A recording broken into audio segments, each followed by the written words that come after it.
और अब खबरें विस्तार से। सबसे पहले खबर कोरोना संक्रमण को लेकर। आज कोरोना संक्रमण से 4 लोगों की मौत हुई है हिमाचल प्रदेश में। जी हां, इस वक्त की बड़ी खबर आपको दे रहे हैं। आज कोरोना से संक्रमित 4 लोगों की हिमाचल प्रदेश में मौत हुई है। 137 लोग कोरोना पॉजिटिव पाए गए हैं।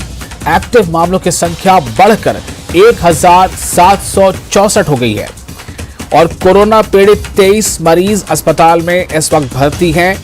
आज और इस वक्त की एक बड़ी खबर, हिमाचल प्रदेश में आज कोरोना संक्रमित 4 लोगों की मौत हो चुकी है। कोरोना संक्रमण से 4 लोगों की जानें चली गई हैं आज हिमाचल प्रदेश में। और आज 137 लोग कोरोना पॉजिटिव पाए गए हैं और एक्टिव मामलों की जो संख्या है वो 1764 तक पहुंच गई है। कोरोना पीड़ित 23 मरीज अस्पताल में भर्ती हैं और इस मामले पर ज्यादा जानकारी के साथ हमारे साथ मौजूद है राजेंद्र शर्मा, शिमला से हमारे संवाददाता।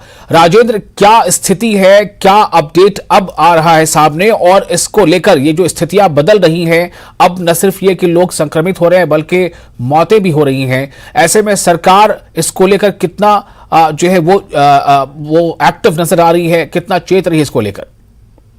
विशाल, हिमाचल में जरूर स्थिति अब धीरे धीरे गंभीर होती जा रही है। 4 लोगों की आज मौत हुई, जिनमें से 3 शिमला और 1 सिरमौर के रहने वाले हैं और चारों ही पुरुष हैं और लगभग सभी की जो मौत का कारण है वो सीधा कोरोना संक्रमण ही अब है। इसके अलावा अगर आज की डेट की बात करें तो 137 आज भी पॉजिटिव मामले आए हैं। हालांकि राहत भरी एक ही खबर है कि 176 रिकवर भी हुए हैं। जितने पॉजिटिव आ रहे हैं उतने ही लोग रिकवर भी कोरोना से हो रहे हैं, तो लगभग बराबर हम कह सकते हैं कि ये स्थिति चली है। लेकिन जो गंभीर मरीजों की संख्या है वो लगातार बढ़ रही है। आज भी 9 पेशेंट एडमिट हुए हैं और एडमिट होने वाले पेशेंट्स की संख्या कोरोना संक्रमण के कारण वो 23 हो गई है। तो ये इनकी हालत जरूर हम कह सकते हैं कि इस स्तर पर है कि एडमिट हुए हैं और एक्टिव केस 1764 आज दोबारा से पहुंच गए हैं। तो धीरे धीरे स्थितियां अब गंभीर होती जा रही हैं। हालांकि आज अगर टेस्टिंग बहुत कम रही है, 1718 की टेस्टिंग है। प्रदेश सरकार दावा कर रही है कि करीब 5000 लोगों की टेस्टिंग प्रतिदिन की जाती है, लेकिन आज रविवार का दिन है, छुट्टी का दिन है, इसलिए कुल 1718 लोगों की ही टेस्टिंग आई। तो ऐसे में ये रेट काफी हाई हम कह सकते हैं कि 1700 लोगों की टेस्टिंग होती है और 137 उसमें से पॉजिटिव आ जाते हैं। अब धीरे धीरे स्थितियां भी गंभीर होती जा रही है। अब देखना होगा कि प्रदेश सरकार क्या कोई रिस्ट्रिक्शंस लगाती है, क्या करते हैं। अस्पतालों में जरूर ये आदेश जारी कर दिए गए हैं कि केवल मास्क पहनकर ही लोगों को प्रवेश दिया जाएगा, खासकर मेडिकल कॉलेजों की बात करें। लेकिन जो छोटे अस्पताल हैं, जिला स्तरीय अस्पताल हैं, उन पर भी क्या सख्ती सरकार बरतने के मूड में है, ये अब देखना होगा। और मॉक ड्रिल की भी बात कही जा रही है। जो केंद्र सरकार के साथ, केंद्रीय स्वास्थ्य मंत्री के साथ हिमाचल प्रदेश के स्वास्थ्य मंत्री और स्वास्थ्य विभाग के अधिकारियों की जो वीडियो कॉन्फ्रेंसिंग हुई थी उसमें भी मॉक ड्रिल की बात कही गई थी। अस्पतालों के प्रबंध को जांचने की बात कही गई थी कि क्या अगर दोबारा से कोरोना की 3rd वेव या 2nd वेव की तरह स्थिति आती है तो क्या हिमाचल प्रदेश के अस्पताल उस स्थिति से निपटने के लिए तैयार हैं। इसको लेकर भी केंद्रीय स्वास्थ्य मंत्री से पिछले दिनों वीडियो कॉन्फ्रेंसिंग के माध्यम से हिमाचल सरकार और स्वास्थ्य मंत्रियों की बात हुई है। तो अब धीरे धीरे सरकार की तरफ से भी सख्ती अपनाई जा रही है, खासकर सुविधाओं की, मेडिकल सुविधाओं की अगर हम बात करें, और अस्पतालों में भी प्रबंधों को जरूर जांचा जा रहा है। लेकिन जागरूक होने की जरूरत लोगों को भी है। जिस प्रकार से मास्क पहनने की बार बार अपील की जा रही है भीड़ भाड़ वाले स्थानों पर, मुख्यमंत्री की तरफ से भी, स्वास्थ्य मंत्री की तरफ से भी और तमाम अधिकारियों की तरफ से भी, तो अब सावधानी लोगों को बिल्कुल सावधानी ही सबसे बड़ा उपाय है। और इस बीच जो भी जो SOPs है कोरोना को लेकर उसका बहुत ज्यादा ख्याल रखा जाना जरूरी है, क्योंकि अगर मौतें हो रही हैं, दूसरी तरफ रिकवरीज भी ज्यादा हो रही हैं, लेकिन मौत भी चूंकि होती चली जा रही है, तो ये एक बहुत बड़ा सवाल खड़े करता है। और ऐसे में अब शायद वो दिन दूर नहीं, अगर इसी रफ्तार से कोरोना के मरीज बढ़ते रहे तो हो सकता है कि मास्क और दूरी मेंटेन करने को सरकार जो वहां पर मैंडेटरी करते। बहुत शुक्रिया आपका राजेंद्र तमाम जानकारी के लिए। और आगे बढ़ेंगे खबरों में। मुख्यमंत्री सुखविंदर सिंह सुक्खू ने आज कांगड़ा के बीड़ में accuracy paragliding pre world cup के समापन समारोह की अध्यक्षता की। इस मौके पर उन्होंने कहा कि पैराग्लाइडिंग के लिए बीड़ बिलिंग विश्व का सर्वश्रेष्ठ स्थल है और यहां पर्यटन को बढ़ावा देने के लिए आवश्यक कदम उठाए जाएंगे। उन्होंने कहा कि प्रदेश सरकार पैराग्लाइडिंग प्रतियोगिताओं के बेहतर आयोजन के लिए एक प्रस्ताव तैयार करेगी और यहां लैंडिंग साइट के आसपास भूमि का अधिग्रहण भी किया जाएगा। मुख्यमंत्री ने कहा कि राज्य सरकार पर्यटन को बढ़ावा देने के लिए बीड़ में कार्निवाल आयोजित करने पर विचार करेगी। सीएम सुखविंदर सिंह सुक्खू दिल्ली दौरे में हिमाचली मिलन समारोह में भी शामिल हुए। यह समारोह तालकटोरा स्टेडियम में रखा गया था और इसका आयोजन हिमाचल सोशल बॉडीज फेडरेशन की ओर से किया गया था। समारोह में हिमाचल के कई बड़े राजनेता मौजूद रहे। इस मौके पर सीएम सुखविंदर सिंह सुक्खू ने कहा कि अगले 4 साल में हिमाचल को पटरी पर लाएंगे और अगले 10 सालों में हिमाचल सबसे अमीर राज्यों में शामिल होगा।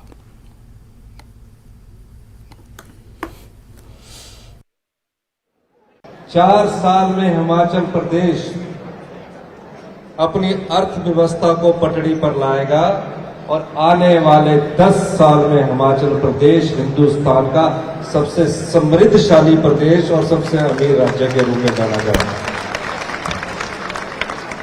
इसीलिए हम कई बार कहते हैं कि हमारी सरकार सत्ता में सत्ता सुख के लिए नहीं आई है, हम व्यवस्था परिवर्तन करने के लिए आए हैं। पिछले 100 दिन से हमने काफी बदलाव किए हैं, अगले 100 दिन में और महत्वपूर्ण बदलाव करने की दिशा में हम आगे बढ़ रहे हैं। हमारा कर्तव्य और दायित्व ये बनता है, हिमाचल की जनता, हिमाचल के लोग हिंदुस्तान में कहीं भी रहे, हमारी संस्कृति में सेवा भाव बहुत ज्यादा है। हम अपने संस्कृति को संजोए रखना चाहते हैं और उस इंसानियत के जो सेवा भाव हमारे दिल के अंदर रहता है उसको जिंदा रखना चाहते हैं। हम कितने बड़े बन जाएं, कितने बड़े पैसे कमा लें, हम जिंदा तब रह सकते हैं जब हमारी संस्कृति का सेवा भाव आपके अंदर रहेगा। इसीलिए हम इस संस्कृति को जिंदा कर रखना चाहते हैं।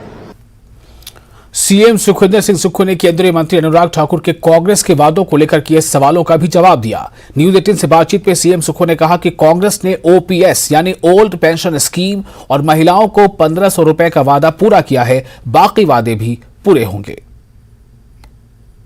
जी हमारे साथ हैं सर, 100 दिन का कार्यकाल पूरा हो गया, अब लगातार भारतीय जनता पार्टी दौरे कर रही है। बिलासपुर में मुख्यमंत्री अनुराग ठाकुर जी कह रहे हैं कि कांग्रेस वादा खिलाफी करती है।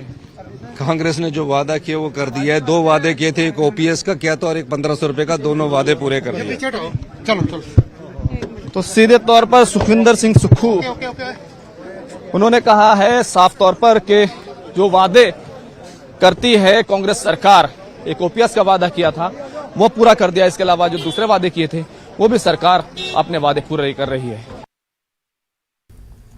कल बीजेपी का एक प्रतिनिधिमंडल राज्य निर्वाचन आयोग से मिलकर कांग्रेस की शिकायत करेगा। जी हां, फिर से आपको बता दें कि कल बीजेपी का एक प्रतिनिधिमंडल राज्य निर्वाचन आयोग से मिलकर कांग्रेस की शिकायत करेगा।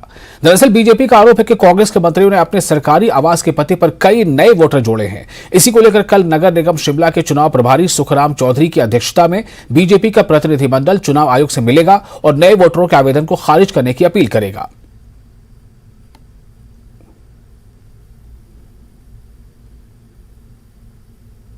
कांग्रेस के कुछ लोग कुछ ऐसी जगहों के ऊपर जहां पर वोट बनाना अलाउड नहीं है, जिस तरीके से मंत्रियों के घरों के अंदर और उनके घर के ऊपर ज्यादा नंबर्स के वोट बनना, ऐसे किसी अमुक समुदाय के कोई धार्मिक क्षेत्र के ऊपर वहां पर ज्यादा नंबर का एक ही जगह से वोट बनना, उसकी जानकारी कल हमारी एक डेलीगेशन ने एसडीएम कार्यालय के अंदर दी है।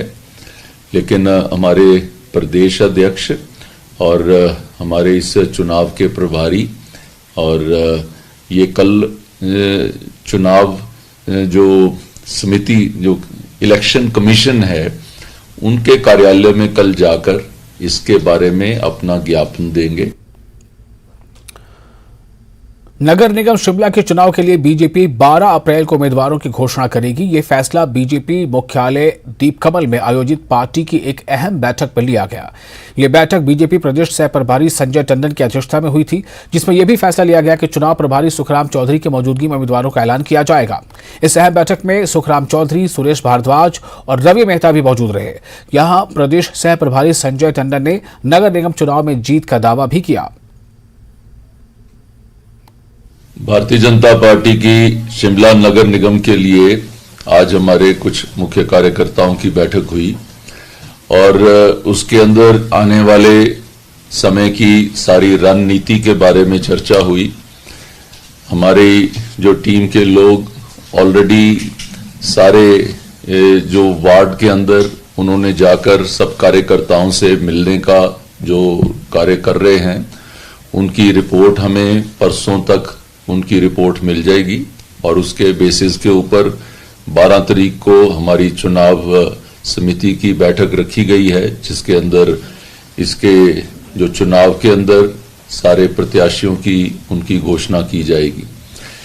उस दृष्टि के साथ किस तरीके से उसका मैनिफेस्टो के लिए क्या क्या कार्य करने वाला है, मैनिफेस्टो के लिए एक टीम की घोषणा करी गई है। मैनिफेस्टो का काम देखने के लिए जो दृष्टि पत्र है उसके साथ साथ उसको बनाना और जो अभी तक की हमारी अचीवमेंट्स रही हैं उनके बारे में सारी जानकारी इकट्ठी करके उसको कंपाइल करना, एक उसके बारे में हमारी कमेटी उसका कार्य करेगी। भाजपा के नगर निगम चुनाव प्रभारी और पूर्व मंत्री सुखराम चौधरी ने नगर निगम चुनाव को लेकर मैनिफेस्टो, लीगल और आवास समिति की घोषणा की है। इसे लेकर सुखराम चौधरी ने बताया है कि मैनिफेस्टो समिति के अध्यक्ष भाजपा के वरिष्ठ नेता और पूर्व चेयरमैन गणेश दत्त होंगे। उनके साथ पूर्व चेयरमैन रूपा शर्मा, पूर्व पार्षद विवेक शर्मा, जिला प्रभारी डेजी ठाकुर और जिला अध्यक्ष विजय परमार, मंडल अध्यक्ष जितेंद्र भोटका, राजेश शारदा और दिनेश ठाकुर इस समिति के सदस्य होंगे। इसके अलावा लीगल समिति के संयोजक वरिष्ठ अधिवक्ता अंशुल बंसल और शिमला ग्रामीण से प्रशिक्षण प्रकोष्ठ के जिला संयोजक प्रमोद ठाकुर आवास समिति के अध्यक्ष होंगे। हर जगह के ऊपर, मन के ऊपर जब आप प्रदेश स्तर के भी मुद्दे होते हैं, देश के भी मुद्दे होते हैं, स्थानीय मुद्दे भी होते हैं। जो लोग, कुछ लोग जो पार्टी स्तर के ऊपर जो वोट डालते हैं उनके माइंड में वो मुद्दे होते हैं। जो लोकल स्तर के ऊपर कैंडिडेट के ऊपर आधारित होते हैं वो वहां के मुद्दे वो आते हैं। हर क्षेत्र के अंदर, शिमला के अंदर पिछले 5 सालों के अंदर एक अभूतपूर्व कार्य हमारे शिमला नगर निगम में हुआ है। उसके बारे में हम जनता को बताएंगे क्या क्या कार्य हमने किए हैं और उसके आधार पर हम लोग वोट मांगेंगे और आने वाले समय में हम क्या कर सकते हैं उसकी जानकारी हम जो अपने मैनिफेस्टो में देंगे। छात्र संगठन एनएसयूआई ने आज अपना 53वां स्थापना दिवस मनाया। इस मौके पर प्रदेश भर के कई कार्यक्रमों का आयोजन किया गया। सिरमौर के नाहन में एनएसयूआई के कार्यक्रम में कांग्रेस विधायक अजय सोलंकी मौजूद रहे। विधायक अजय सोलंकी ने कहा कि छात्र संगठन एनएसयूआई हमेशा ही छात्र हित को लेकर काम करता रहा है और दशकों से छात्रों से जुड़े मुद्दे को लेकर एनएसयूआई ने संघर्ष किया है। उन्होंने दिल्ली यूनिवर्सिटी की तर्ज पर राज्य में छात्र संघ चुनाव करवाने का समर्थन भी किया।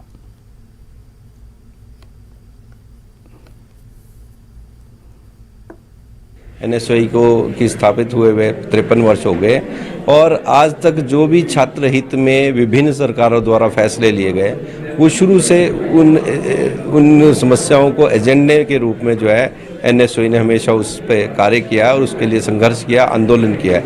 आज चाहे शिक्षा नीति में बदलाव की बात हो, चाहे वो जो ग्रामीण स्तर पे स्कूलों में जो बच्चों को सुविधा मिल रही है, चाहे वो मिड डे मील जैसी एक बड़ी सुविधा जो है, ये भी एनएसयूआई के एजेंडे में थी। मैं खुद एनएसयूआई में था जब ये मांग लेके जिसके लिए आंदोलन किया, संघर्ष किया और उसके बाद ये मिड डे मील योजना जो है स्कूलों के लिए शुरू की थी। और एनएसयूआई हमेशा छात्र हित के लिए काम करती रही है और मैं आने वाले समय में भी हमारे अपने जो छात्र नेता उनसे अपील करूंगा कि हमेशा छात्र हित की बात के उठाएं और छात्र हित के लिए कार्य करें।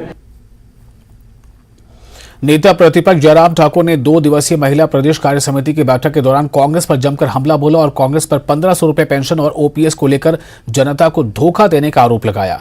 यहां नेता प्रतिपक्ष ने डिनोटिफिकेशन के मुद्दे पर भी कांग्रेस सरकार को कटघरे में खड़ा किया। जयराम ठाकुर ने कहा कि विपक्ष होने के नाते वो कांग्रेस पार्टी की नीतियों और जनता की आवाज को उठाते रहेंगे। उन्होंने कहा कि बीजेपी ने विधानसभा सत्र में भी कई मुद्दों को लेकर विरोध जताया, जिसका सरकार के पास कोई जवाब नहीं था।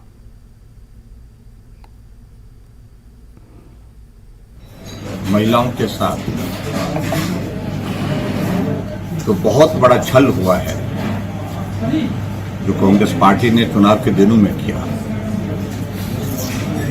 जो भाषण में आपने भी सुना होगा, बार बार इसका जिक्र किया कि 18 से 60 साल की हर महिला कैबिनेट की पहली बैठक में 1500 रुपए में हम खाते में डालेंगे। लेकिन अब 4 महीने होने को है और अब के इस बजट सत्र में जिस तरह से महिलाओं का अपमान किया है, जिसको मैं कह सकता हूं झूठ बोल करके, और इस सत्र में कांग्रेस ने जो वादे किए थे, जो झूठी बातें कही थी सत्ता हासिल करने के लिए, उसकी पोल खुल गई है। वो सारे वादे एक तरफ रह गए हैं और आज हम इस बात को कह सकते हैं कि कोई भी वादा पूरा करने की दिशा में बजट में प्रावधान नहीं किया। ब्रेक के बाद एक बार फिर आपका स्वागत है। आप देख रहे हैं न्यूज 18 जम्मू कश्मीर लद्दाख हिमाचल पर अपना हिमाचल। नूरपुर के कड़वाल में भाजपा महिला मोर्चा कार्य समिति की 2 दिवसीय बैठक का शुभारंभ हुआ। इस बैठक में मुख्य अतिथि के तौर पर नेता प्रतिपक्ष जयराम ठाकुर शामिल हुए। कार्यक्रम की अध्यक्षता प्रदेश महिला मोर्चा की अध्यक्ष रश्मिधर सूद ने की। इस बैठक में पार्टी को और मजबूत बनाने को लेकर चर्चा की जाएगी। महिला मोर्चा का जो है वो प्रदेश स्तरीय जो है वो कार्य समिति कर रहे हैं। ये 2 दिन की है, आज और कल रहेगी। आज इसके जो हमारा प्रारंभ है उसमें हमारे माननीय नेता प्रतिपक्ष जयराम ठाकुर जी रहेंगे और कल समापन में हमारी राज्यसभा सांसद इंदु गोस्वामी जी रहेंगी। मैं आपके माध्यम से ये कहना चाहूंगी कि भारतीय जनता पार्टी का हर एक कार्यकर्ता जो है वो सतत चलता है, चाहे वो कोई भी स्थिति हो, विपरीत हो या अपने अनुकूल हो, और हमारी महिला मोर्चा उसका एक सशक्त उदाहरण है। और हम आज सब यहाँ पर इस कार्य समिति में एक बार फिर एकत्रित हुए हैं। पालमपुर में नेता प्रतिपक्ष जयराम ठाकुर ने डेरा राधा स्वामी ब्यास प्रमुख बाबा गुरिंदर सिंह ढिल्लों से मुलाकात की। इस दौरान पूर्व विधानसभा अध्यक्ष और सुलाह के विधायक विपिन परमार समेत बीजेपी के कई पूर्व विधायक भी मौजूद रहे। बता दें कि पालमपुर के परौर में राधा स्वामी सत्संग चल रहा है, जिसमें डेरा राधा स्वामी ब्यास प्रमुख बाबा गुरिंदर सिंह ढिल्लों पहुंचे हुए हैं। पूर्व वन मंत्री ठाकुर सिंह भरमौरी के बेटे अमित भरमौरी के हमले का भरमौर के विधायक जनक राज ने जवाब दिया है। जनक राज ने अमित भरमौरी को हिदायत देते हुए कहा है कि अभी वो राजनीति में काफी छोटे हैं और रिश्ते में उनके बच्चे के समान हैं। ऐसे में वो बड़ों की लड़ाई के बीच में न आएं और टीका टिप्पणी करने से पहले वो इसके काबिल हो जाएं। बता दें कि अमित भरमौरी अभी कांग्रेस के प्रदेश सचिव भी हैं और उन्होंने हाल ही में विधायक जनक राज पर उनके डॉक्टरी के पेशे को लेकर हमला बोला था। हमसे लड़ने के लिए पहले उस लेवल पर पहुंचे और फिर बात करें, क्योंकि मैं विधायक केवल भारतीय जनता पार्टी के लोगों का नहीं हूं, भरमौर की जनता का विधायक हूं और इस नाते मैं आप लोगों का भी विधायक हूं। चाहे वो कांग्रेस के नेता हैं, चाहे कांग्रेस के नेताओं के परिवार के लोग हैं, उन्हीं का भी विधायक मैं ही हूं। तो किसी गलतफहमी का शिकार ना रहे, क्योंकि क्या किया है क्या नहीं किया है ये भरमौर की जनता जानती है और आज भी आप क्या कर रहे हैं ये भी भरमौर की जनता जानती है। तो भरमौर की जनता अब पिता पुत्र तंत्र से मुक्त हो चुकी है और ये हमारी रिस्पॉन्सिबिलिटी है कि भरमौर की जनता के भीतर हम भय को समाप्त करें और लोकतंत्र की स्थापना जो भरमौर विधानसभा क्षेत्र में हुई है और उस लोकतांत्रिक तरीके से ही आगामी जो भी प्रतिनिधि है, चाहे वो पंचायत के प्रतिनिधि हैं, चाहे वो ब्लॉक के हैं, जिला परिषद के हैं और विधायक हैं, वो सब लोकतांत्रिक तरीके से ही काम करें और लोकतांत्रिक तरीके से ही। ऊना के सीमांत गांव गोंदपुर जयचंद में 2 दिन पहले हुए पंजाब के युवक की हत्या मामले में पुलिस ने एक हत्या आरोपी को गिरफ्तार कर लिया है।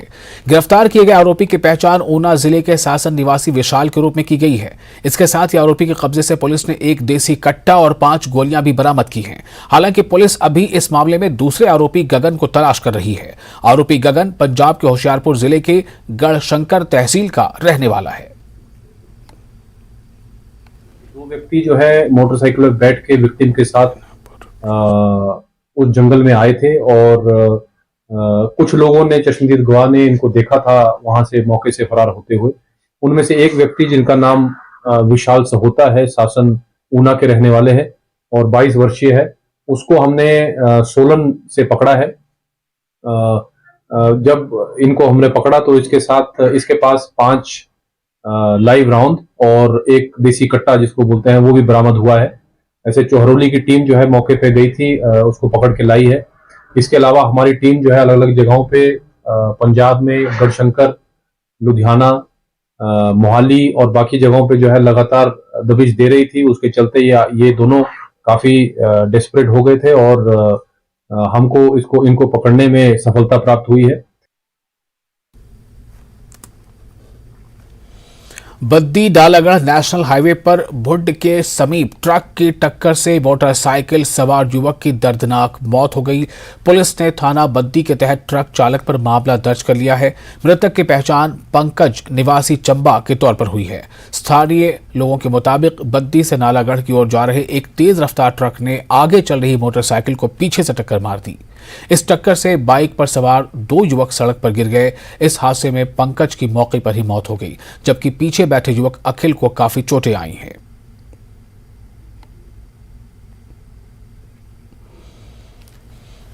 ऊना के आईएसबीटी में हिमाचल पथ परिवहन निगम, इंडियन ऑयल कॉर्पोरेशन और आईएसबीटी प्रबंधन की ओर से संयुक्त रूप से नेत्र जांच शिविर का आयोजन किया गया। इस दौरान विशेषज्ञ चिकित्सकों ने आईएसबीटी पहुंचकर हिमाचल पथ परिवहन निगम के चालकों, परिचालकों के साथ साथ अन्य लोगों के नेत्र जांच की। वहीं हिमाचल पथ परिवहन निगम के क्षेत्रीय प्रबंधक सुरेश चंद धीमान ने बतौर मुख्य अतिथि शिरकत करते हुए कार्यक्रम की शुरुआत की। जांच शिविर के दौरान मरीजों को मुफ्त दवाएं भी दी गई। जैसी सरकार की पॉलिसी है, जैसे सरकार की नई पॉलिसी तय की गई है सीएम और डिप्टी सीएम द्वारा और उसको एग्जीक्यूट की जा रहा वर्दी एमडी के द्वारा, उसी के तहत आज एमडी साहब ने जो इंडियन ऑयल के साथ करार करके आज हमारे फ्री कैंप आंखों का आयोजित किया ऊना में, जो कि एमआरसी ग्रुप के साथ मिलकर हम इसको ऑर्गेनाइज कर रहे हैं और मैं समझता हूँ कि ये सफल कैंप होगा। सर, जैसे कि ड्राइवर मेन है हमारे, बस को चलाना है, उसके पीछे 50 जिंदगियां भी हैं, तो उनकी अपनी आंखों के साथ साथ दूसरों की रोशनी ना जाए, उसके लिए हमने पहल करी है और आज लगभग 100-200 स्टाफ जो अपनी आंखें चेक कराएगा और ये कल तक कंटिन्यू रहेगी। पहाड़ी छोरे ने 7 समुद्र पार गोरी का दिल जीत लिया। कांगड़ा के फतेहपुर के पंजाहड़ा निवासी रमेश राज ने ऑस्ट्रिया की बिरगिट से शादी की। यह शादी हिंदू रीति रिवाज के मुताबिक हुई और इस पर रमेश राज बैंड बाजों के साथ घोड़ी पर सवार होकर बिरगिट से शादी करने पहुंचे। इस दौरान बिरगिट की मां और भाई ने बारात का शानदार स्वागत भी किया। दरअसल बिरगिट के पिता ने इस शादी को तय किया था, लेकिन 4 महीने पहले उनका निधन हो गया। इसके बाद नवविवाहित जोड़े ने इस शादी को पूरा किया। रमेश राज और बिरगिट एक ही कंपनी में काम करते हैं।